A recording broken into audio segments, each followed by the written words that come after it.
My parents looked me in the eyes and said, "We wish you were never born." The words cut deeper than any blade. My chest burned, but I stood tall. I looked at them and said, "If that is what you wish, then consider me as if I never existed." Then I walked out. My footsteps echoed like gunshots against the silence. 30 minutes later, the whole party panicked. My phone lit up 36 missed calls. From the same people who just erased me. My name is Ryder Blaze.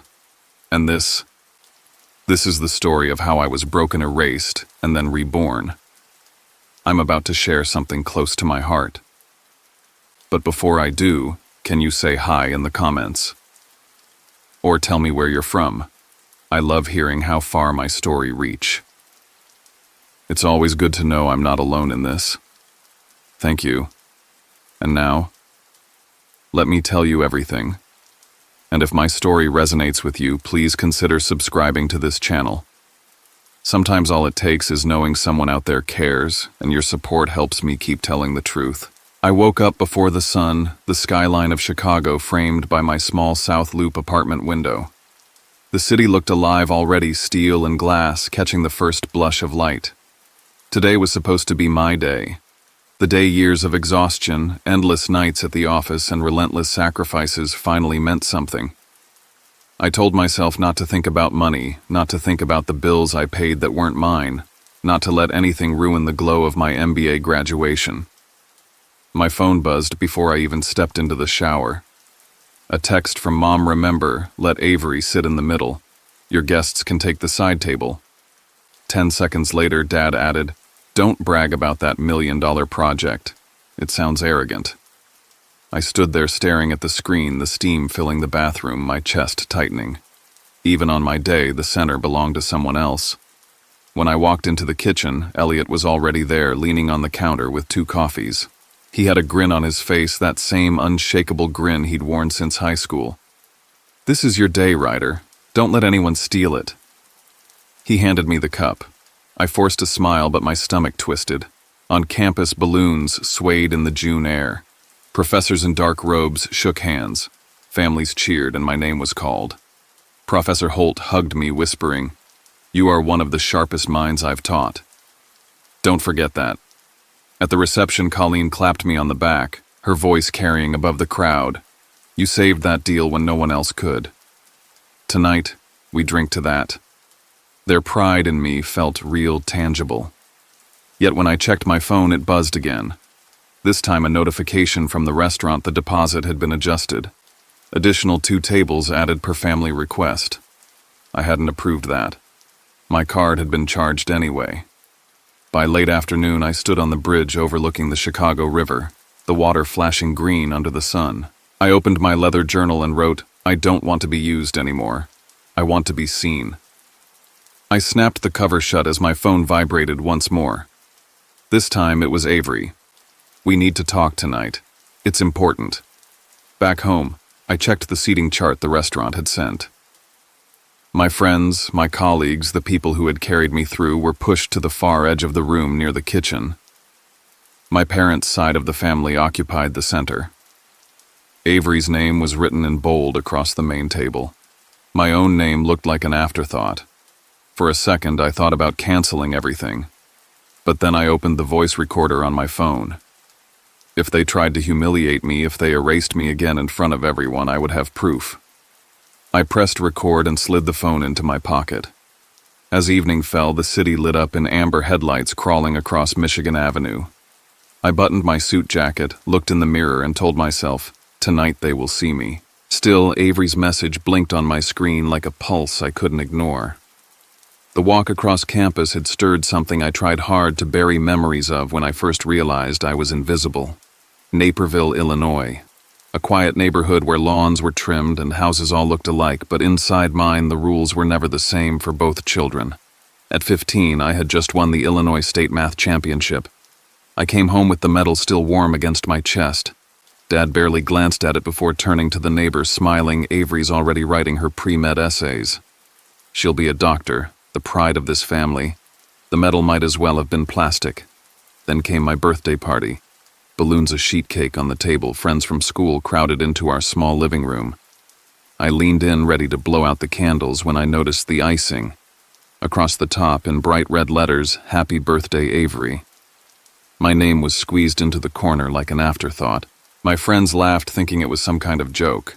I laughed too, even though something in my chest cracked.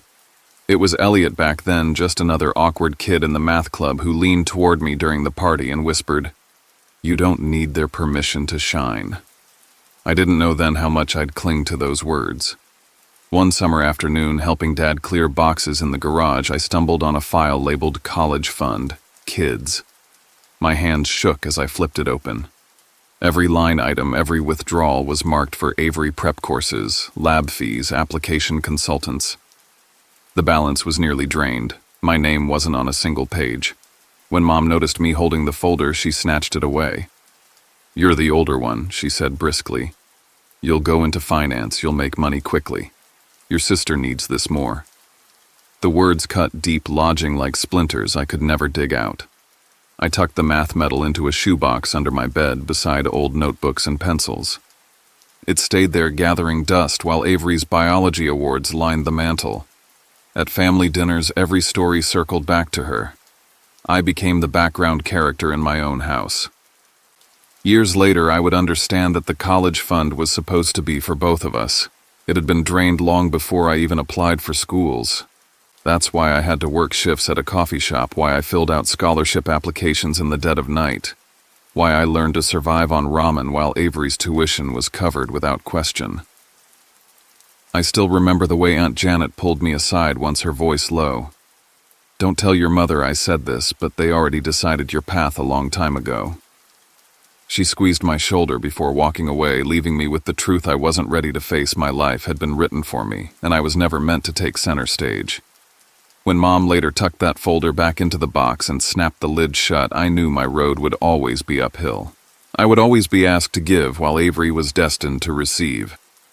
I chose economics because it was practical and fast. Graduate early, get a job, get my own place, stop being a burden, that was the plan. At Urbana-Champaign, I learned to live small. A mattress on the floor, a desk from a curbside giveaway, a calendar covered in shifts. Monday, Wednesday. Friday, I opened the campus coffee shop at 5 a.m., the dark air smelling like beans and bleach. Tuesdays and Thursdays, I keyed case numbers at a law office until midnight, fingers numb from the fluorescent hum. Every month I sent money home to help with the house. It felt good at first, like proof that I was useful. Then it became expected, then required, then invisible. When my first paycheck landed, I took the train to a department store and bought Mom a soft gray scarf I'd seen her admire in a catalog. I wrapped it myself and wrote a note about how one day I'd be able to do more. That night, Dad texted, "This month Avery needs a new anatomy set. Can you transfer a bit extra?" No mention of the scarf, no mention of me. I made the transfer, stood at the bus stop in the cold, and watched my breath leave my body. The requests gathered a rhythm, always urgent, always last minute. They won't release her lab slot unless we pay today. There was a surprise fee for clinical hours. The utility bill posted late. I learned how to move money between accounts like sand through a fist. Every time I told myself this is the last emergency. Every time another arrived. Avery and I talked in the narrow space siblings carve out when the family weather is bad. She called late after labs, exhausted and grateful, telling me about a professor who finally remembered her name, about a patient who made her cry in the best and worst way. She never asked for money outright. It always came through Mom or Dad.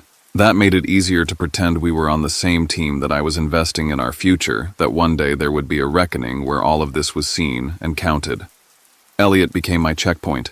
He'd find me behind the espresso machine after a double shift and slide a hot sandwich across the counter. "You're burning from the inside, man," he said. I told him I was fine. I said it so often it sounded true. Later in my quiet room, the floor heater ticking, I opened a blank spreadsheet and typed a title I didn't want to see: Ledger. Family. I started listing every transfer, every bill I covered, every time I bailed out a deadline someone else missed. The numbers lined up like a confession. I kept the files synced to my phone, a secret bookkeeping of love that nobody else wanted to balance. The summer before my senior year, the calls turned into alarms. The first tuition loan for Avery's next term hit a snag hours before the cutoff. Mom's voice shook on the line. They need a guarantor for just a few weeks until Dad's paperwork clears. It's nothing. I signed the guarantee from a library computer, heart-hammering, telling myself it was temporary. A few months later, a bank representative called to confirm the extension of the guarantee on a restructured loan, my name featured in bold. I stared at the ceiling after the call, the fan blades blurring. We had agreed it would be temporary. We had promised it would be removed. That evening, Avery texted, "I thought they took your name off." "I'm sorry." I believed her. I didn't want a villain. I wanted a family that kept its word. I graduated, found a junior analyst job in Chicago, moved into an apartment barely big enough to turn around in, and learned how to breathe again. The city gave me edges I could lean on. I worked, I rose, I made myself useful in rooms that noticed. The money home continued. It always did. When the company promoted me into strategy, and I finally saw a path up, I called home to share the good news. Mom asked about Avery's board prep. Dad asked when I could front the exam fees, and we'll settle later. Later never came. The scarf I bought for Mom showed up in a family photo on the mantel behind Avery at Thanksgiving, not on Mom's shoulders, but tucked under a crystal vase, a prop, a piece of set dressing. I looked for meaning where there wasn't any. It's just a scarf, I told myself. It's just money. It's just the role you play until they realize you're more than the role. By the time I applied to the MBA program, I had learned the language of crisis. I negotiated vendor contracts by day and negotiated with my own blood by night. When I got in, I paid the deposit with a laugh that sounded like a cough. I packed my life into 3 boxes, told myself the degree would change the math, and moved to the South Loop. Years later, on the morning of commencement, Mom sent a calendar invitation called Pre-Dinner Planning. It slid onto my screen with the cold efficiency of office software. When I opened it, the seating plan was already decided, the main table centered for Avery and the maternal side the overflow table designated for my colleagues near the service hall. "We've arranged a seat of honor for your sister," Mom wrote, as if I had asked. I stared at the invitation, then at the ledger, family file glowing in my dock. For a long minute, I did nothing. Then I closed the laptop and tied my tie. If they pushed me to the edges again tonight, I needed to know what I would do when I finally ran out of edges. The restaurant in the Loop looked like a postcard from a life I thought I wanted, warm light, low jazz crystal stemware that caught the room's breath. Elliot walked beside me, bumping my shoulder on purpose, the way he does when he senses I'm drifting. Profa. Holt arrived in a navy dress and hugged me with both arms. Colleen waved from the bar, her grin bright enough to clear a path. For a brief second, the evening felt clean. Then my parents appeared with the practiced smile of hosts who know the script. They hugged me softly and pivoted hard, sweeping Avery forward like a centerpiece. "This is our Avery," Mom said to Professor Holt. "She saves lives."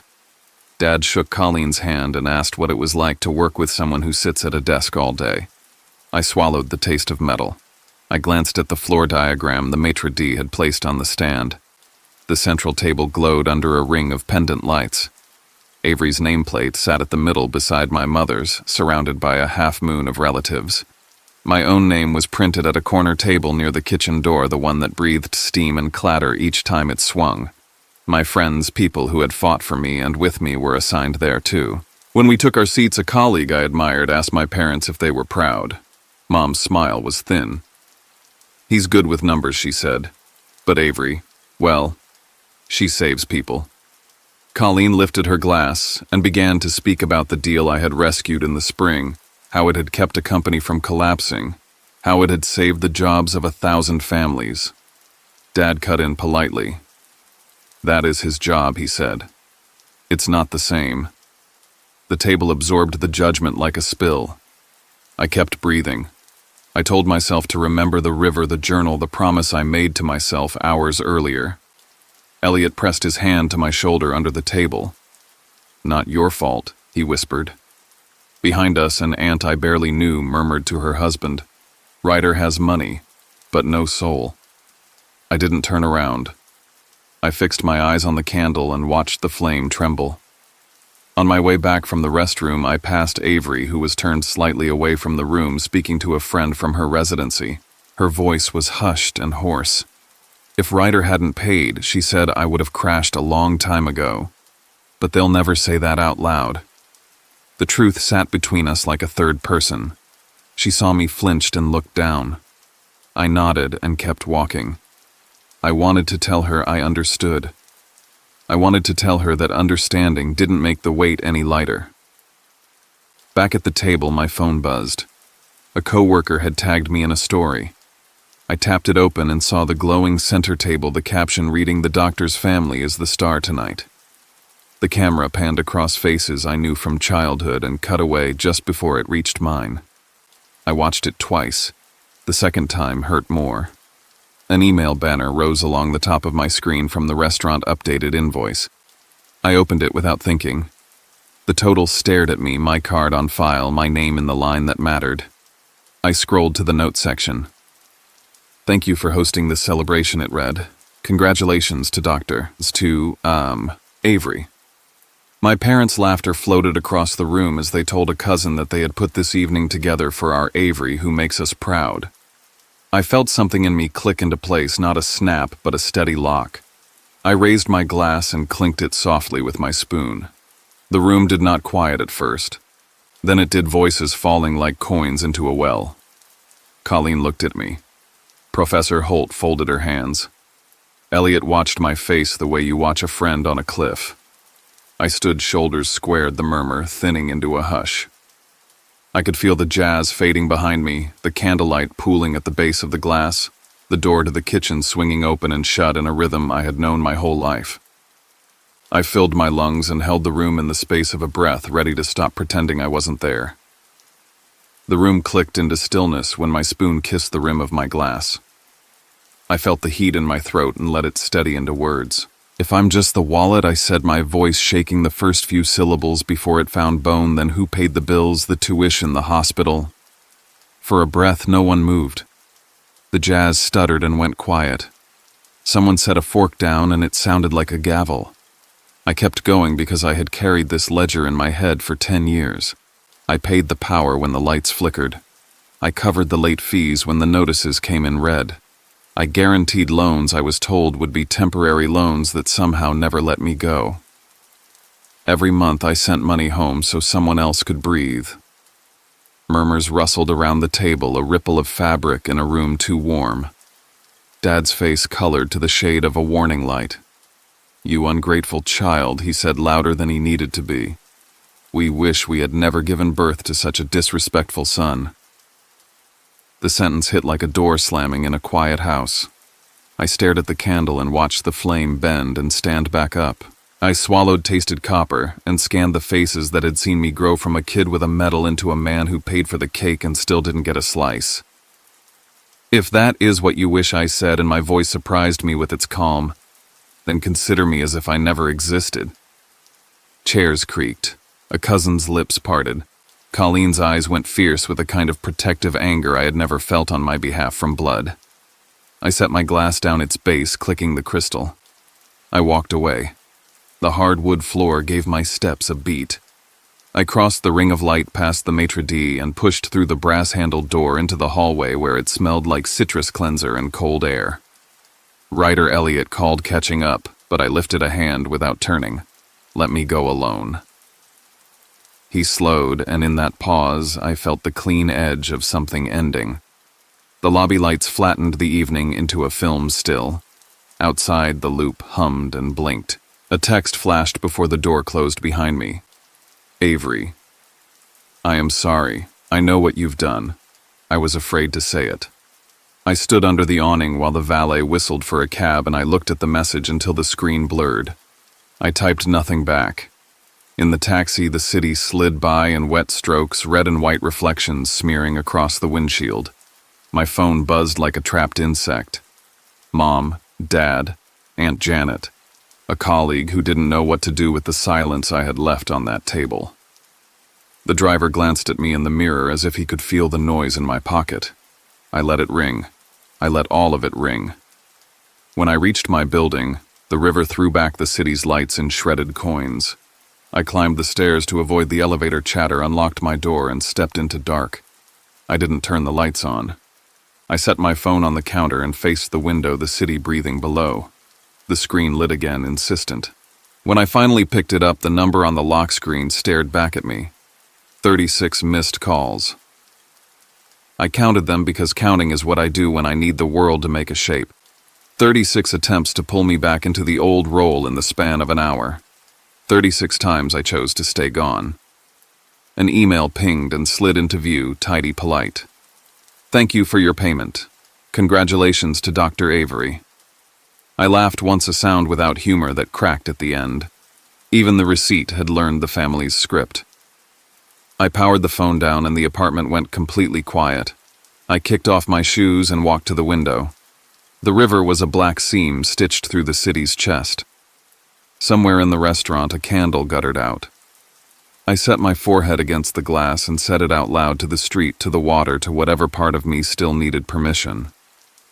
Tonight, I'm free even if it costs me. I stayed there until my breath stopped fogging the window. Then I crossed the room, shut the door to the hallway tight, and let the silence hold. Morning arrived like a knock I didn't want to answer. I turned the phone back on because work would need me, and the messages flooded in as if a dam had cracked somewhere before dawn. Dad, you embarrassed us in front of everyone. Mom family comes first unless you decide you're above it. Cousin's commentary dressed up as concern. Avery, please don't hate me. The screen pulsed with judgments and pleas in alternating stripes. I put the phone face down and tried to breathe. At the office, the world made sense again. Numbers lined up. Plans had outputs. Colleen stepped into my doorway without knocking and leaned on the frame. You told the truth, she said. I'm proud of you. The words landed softly where the others had bruised. Later, an email from Professor Holt found me between meetings. Your voice is clear. Keep it that way. It was like being handed clean water after days of salt. By evening, the sky over the river was the color of an old bruise. I was reheating leftover noodles when the intercom buzzed. I pressed the button and heard my mother's voice, too composed to be casual. We're here. Let us up. The elevator took forever, and then not long enough. When the knock came, it was a quick, practiced rhythm I hadn't heard at my door in years. Mom stood in front, Aunt Janet beside her dad, a step back with his jaw set. They didn't ask to come in. They assumed. I met them in the doorway and didn't move. We need to talk, Mom said. Avery's program has costs. It's your responsibility as the son to help your sister. The word responsibility hung there like a looped rope. My responsibility ended, I said, when you told me I didn't deserve to exist. The air thinned. Aunt Janet's eyes dropped to the hallway carpet. Dad's gaze burned past me into the apartment as if he could appraise square footage and turn it into moral debt. Avery's name lit my phone on the console before anyone answered. She was video calling. I held the screen up and her face filled it, red eyes, hospital corridor behind her, fluorescent lights flattening everything. I knew, she said, voice cracking. I knew you were carrying it all. I should have said something. I was scared if I stepped out of the light I'd lose everything I'd worked for. Her confession didn't absolve anything. It only made the shape of the machine clearer. Dad spoke over the call, firm, tired of pretense. We needed someone to handle the finances, and you were born to do that. That's how families work. Don't make this dramatic. The sentence was a key turning in a lock I had been rattling my whole life. I put the phone down, let Avery's image hover face up on the table, and reached for the binder I had tucked on the shelf by the door. I had printed the ledger, family file, the week I was accepted into the MBA program, maybe because a thing on paper feels harder to deny. I opened it to the first page and handed it to Mom. This is 10 years, I said. Rent when you were short. Medicine when insurance fought you. Winter gas bills. Late fees. 2 rounds of tuition loans I guaranteed and was told would be temporary. You don't have to thank me, but you don't get to pretend it didn't happen. They turned pages in silence. The hallway hummed with other people's dinners and televisions. Finally, Mom handed the binder back like it was contaminated.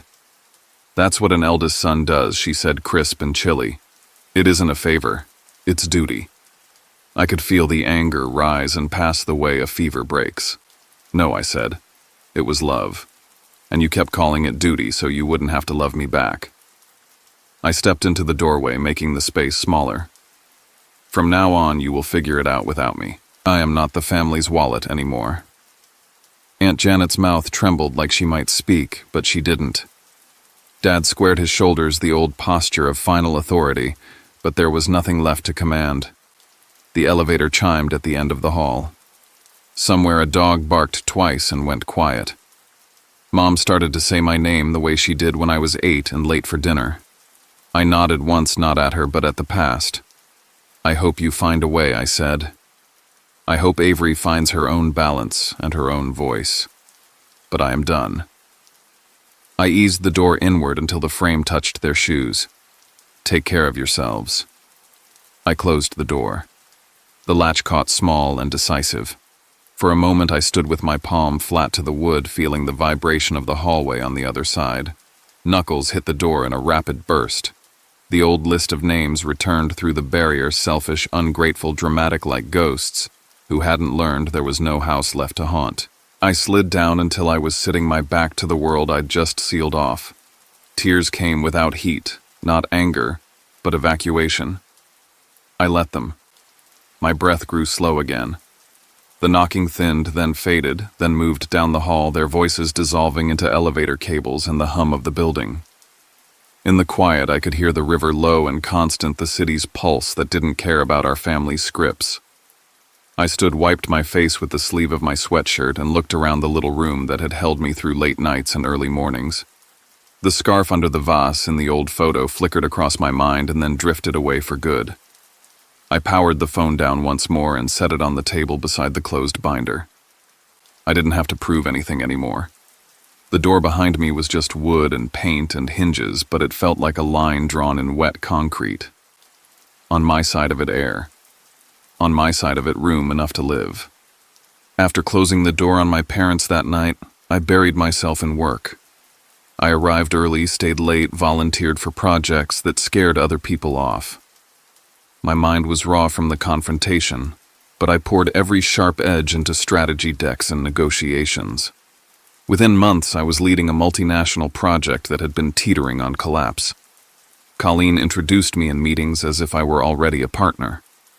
My colleagues began to look at me differently, not as the quiet analyst who stayed late, but as someone who carried momentum into the room. One morning, as the first sun touched the loop, I opened an email from Professor Holt. She had heard of the deal I'd steered to safety. Her words were simple. You are living proof that intelligence and grit don't need outside permission to matter. I read it 3 times, each line pressing into me like a hand steadying my back. I sat at my desk that afternoon, hands trembling over the keyboard, and wrote what I had never dared to say out loud. On LinkedIn, under an anonymous profile, I described what it meant to be the invisible child, to be the wallet for a family that never once said thank you, to be told I wasn't worth the space I took up on my own graduation night. I didn't name them. I didn't need to. I ended with one line that came from the marrow of my bones. Silence and success are the sweetest revenge. I hit post and shut the laptop, convinced nothing would come of it. By evening, the numbers had gone feral. Thousands of shares, hundreds of comments. Strangers confessed their own scars. I was the invisible one, too. You put into words what I've carried for years. I scrolled until my eyes blurred, realizing I wasn't an island. I was part of an archipelago of children who had been overlooked, underestimated, erased. For the first time, their voices wrapped around mine. The following week, Colleen walked into my office, smile fierce. You're going to speak at the Resilience in Business Conference. They want your story. I froze, breath lodged in my chest. On stage, under a canopy of lights, I told the truth without naming names. I spoke about resilience, about carrying a weight no one else acknowledged, about finding freedom when you stop waiting for permission to exist. The applause rose like a wave and broke over me. I walked off stage lighter than I had in years.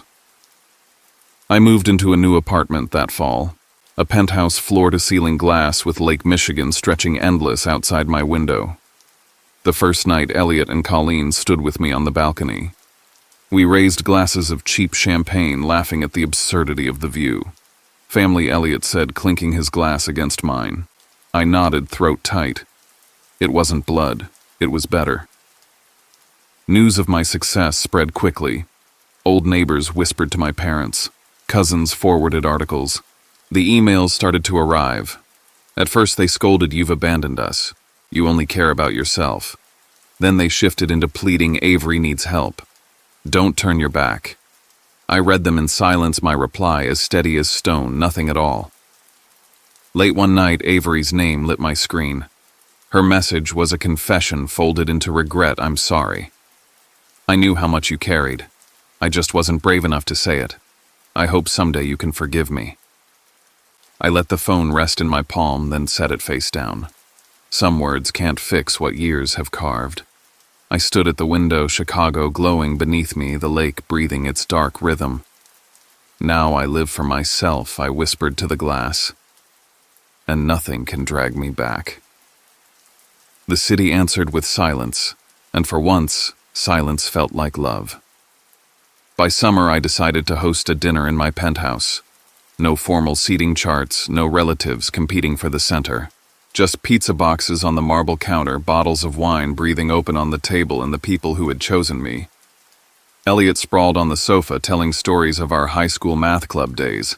Colleen leaned back in her chair, eyes crinkling as she laughed. Professor Holt raised her glass, her voice steady. "Ryder, you've redefined what resilience means in this industry." My face burned with a humility I had never known at home. I stood and let the words come. Once my own family told me I wasn't worth existing. But I've learned that value isn't defined by blood or old scripts. Real family is the people who choose to stand beside you, not because they must, but because they want to. Applause filled the room, not the forced politeness of a banquet hall, but the warm rhythm of genuine hearts. Elliot crossed the space and hugged me so hard I almost laughed. "You deserve this, man. Every bit of it." Halfway through the night, my phone lit up on the counter. 5 missed calls from Mom stacked one after the other. I flipped it face down and smiled. No hesitation, no pull. The conversation at the table roared on without a hiccup. Later, as laughter still hummed through the room, I checked my email and found a message from Aunt Janet. Her words were quiet but certain. "You deserve joy. Don't let them drag you back. I am proud of you." Tears slipped before I could stop them. Maybe the bloodline wasn't all poison. Maybe a single thread of grace could still weave its way through. On Instagram, the anonymous post had sparked a movement. Invisible no more spread across feeds and cities. Messages poured in from people I had never met, thank yous, confessions, promises to break their own chains. I realized my story had outgrown me. It belonged to anyone who had ever been made small and dared to stand tall anyway. When the last guest left and the door clicked shut, I walked to the window. The city blazed with light streets, alive, the river cutting silver between towers. I opened my journal one final time. Ryder Blaze, free man, starting a new chapter. I closed it, placed the ledger, family in a drawer, and turned the key. The past was accounted for. The debt was paid. I leaned on the glass, watching the city breathe. "If you've ever been told you don't matter," I whispered, "remember you do. Let go of the chains. Build the family you choose. Freedom is waiting, and no one can take it away from you." The room was quiet, but the lights of Chicago flickered back bright and infinite as if to agree.